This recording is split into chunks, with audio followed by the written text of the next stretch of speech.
அனைவருக்கும் வணக்கம். தெய்வீக பலன்கள் சேனல் சார்பாக தங்களை அன்புடன் வரவேற்கிறோம். இன்று நம் காணொளியில் காண விரும்புவது ஆயில்ய நட்சத்திர சிறப்புகளை பற்றி இந்த காணொளியில் பார்க்கலாம். வாருங்கள் காணொளிக்கு செல்லலாம். மறக்காமல் ஒரு சப்ஸ்கிரைப் செய்யவும். ஆயில்யம் நட்சத்திரத்தில் பிறந்தவர்கள் தங்கள் நட்சத்திரத்தன்று திருப்பரங்குன்றம் முருகன் கோவிலுக்கு வந்து நீராடி சனீஸ்வர பகவானை வணங்கினால் அனைத்து காரியமும் நிறைவேறும் என்பது நம்பிக்கை. பொதுவாக சனி பகவானுக்கு எள் விளக்கேற்றி கருப்பு ஆடை சாற்றி வழிபாடு செய்வது வழக்கத்தில் உள்ளது. இங்கு ஆயில்ய நட்சத்திர தினத்தன்று மற்றும் பக்தர்கள் நல்லெண்ணெயில் விளக்கேற்றி கருப்பு ஆடை சாற்றி கருங்குவளை பூ மாலை செம்பருத்தி பூ வன்னி இலை கொண்டு அர்ச்சனை செய்து வழிபட வேண்டும். அவ்வாறு செய்தால் காரிய தடை அனைத்தும் நீங்கும் என்பது நம்பிக்கை. நீண்ட காலமாக திருமணம் ஆகாமல் தடைப்பட்டு வந்தவர்களின் வீட்டில் மேல சத்தம் கேட்கும். குழந்தை இல்லாதவர்களின் இல்லங்களில் குழந்தை சத்தம் கேட்கும் என்பது நம்பிக்கையாகும். ஆயில்ய நட்சத்திரத்தில் முக்கியமாக இந்த கோயிலுக்கு வரும் பக்தர்கள் கிழமை பார்ப்பதில்லை. எல்லா நாட்களிலும் சனி பகவானுக்கு எள்விளக்கேற்றி வழிபாடு செய்கிறார்கள். திருமண திருத்தலமான திருப்பரங்குன்றம் திகழ்வதாலும் சனீஸ்வரர் பொங்கு சனீஸ்வர பகவானாக போற்றப்படுவதாலும் இந்த சன்னதியில் இருந்து விபூதியை எடுத்து நெற்றியில் பூசிக்கொள்ளலாம். பொதுவாக சனி பகவானுக்கு அர்ச்சனை செய்வத பிரசாதங்கள் வீட்டுக்கு எடுத்து செல்லக்கூடாது என்ற ஒரு கருத்து உள்ளது. ஆனால் இந்த தலத்தில் யோகம் தரக்கூடிய சனி பகவான் அருள்முலால் விபூதி உள்ளிட்ட அர்ச்சனை செய்த பிரசாத பொருட்கள் வீட்டிற்கு எடுத்து செல்ல அனைத்து காரியமும் நிறைவேறும் என்பது நம்பிக்கை. முருகப்பெருமான் இந்த கோவிலில் பக்தரின் கோரிக்கையை தராசு நிலையில் நின்று நிறைவேற்றி வருகிறார். இதனால் இவர் தராசு முருகன் எனவும் போற்றப்பட்டு வருகிறார்.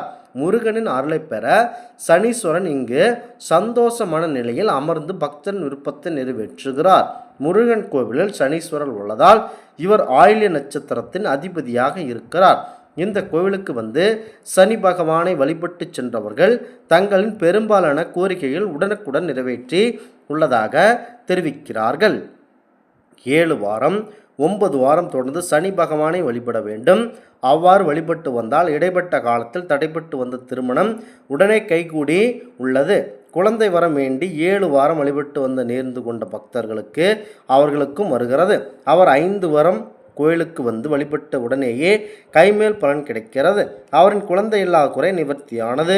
பிரிந்து சென்ற கணவன் மனைவி அனைவரும் ஒன்று சேர்கிறார்கள். கல்வி தடை நிலவியில் உள்ள வழக்குகள், தீராத குடும்ப பிரச்சனைகள், நீண்ட நாட்களாக வேலை இல்லாமல் இருத்தல், தொழில் போட்டி, வயலில் விளைச்சல் இல்லாமை போன்ற பல பிரச்சனைகளை உடனடியாக தீர்த்து நல்ல பலன் கிடைக்குது என பக்தர்கள் பல பேரின் கருத்தாகவே உள்ளது. இது முக்கியமாக சனீஸ்வர பகவானின் முக்கியத்துவம் வாய்ந்த கோவிலாகவும் இருக்கிறது. 27 நட்சத்திரங்களில் 9வது நட்சத்திரம் ஆயில்யம். இந்த நட்சத்திரக்காரர்கள் வேகமாக நடப்பார்கள். இளம்பெண்களின் மனதை எளிதில் கவரக்கூடிய ஆற்றலை பெறுவார்கள்.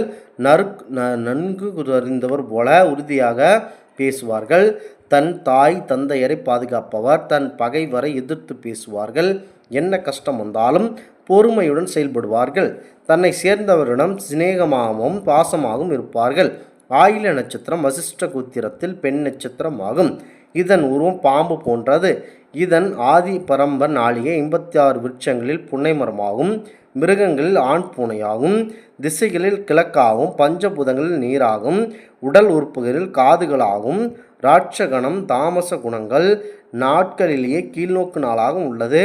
புதனுக்கு அதிபதியாகும். ஆதிசேஷன் தேவதையாக கொண்ட நட்சத்திரமாகும். ஆயில்ய நட்சத்திரம் நீச்சமடையும் கிரகம் செவ்வாய். எனவே எதிரிகளுக்கு நேராக சந்தித்து அவர்களின் வீழ்ச்சியற்ற நட்சத்திரம். சத்ரு உபாதை கண் தொல்லைகளால் துன்பப்படுபவர்கள் தொடர்ந்து 4 மாதங்கள் ஆயில்ய நட்சத்திரம் ஒரு நாளில் ராமேஸ்வரம் சென்று சேது கடலில் நீராடி ராமேஸ்வரனை வழிபட்டு சத்ரு உபாதையிலிருந்து விடுதலை கிடைக்கும். இவ்வாறு செய்வதால் ஆயில்ய நட்சத்திரம் உதிக்கும் நாளில் விஷ்ணு துர்கியை வழிபட்டால் மாணவர்களுக்கு ஞாபக சக்தி அதிகரிக்கும். உயர்கல்வியை பாதி நிறுத்தியவர்கள் மீண்டும் முயற்சி செய்தால் எளிதில் படிப்பை முடித்து விடலாம். ஆயில்ய நட்சத்திரக்காரர்கள் வழிபட வேண்டிய முக்கிய கடவுளாக திருப்பரங்குன்றம் முருகன் கோவில் உள்ளது. முருகப்பெருமானின் அறுபடை வீடுகளில் திருப்பரங்குன்றமும் ஒன்றாகும். இது குடைவரை கோவில் ஆகும். திருச்செந்தூரில் சூரசம்பாரத்தை முடித்த பின்பு முருகன் தேவியானையை திருமணம் செய்த திருத்தலம். இந்த கோவில் கருவறை அமர்ந்த நிலையில் திருங்கோணத்தில் திருமண கோலத்தில் முருகப்பெருமான் தெய்வயானையுடன் குறுநகை பூத்த வண்ணம் ஆனந்த நிலையில் காட்சி தருகிறார். திருமணம் முடிந்ததும் முருகன் சனீஸ்வர பகவானுக்கு மட்டும் அருளாசி புரிந்ததால் சனி பகவான் தனிச்சன்னதியில் முருகப்பெருமானை பார்த்தவாறு வீற்றிருக்கிறார்.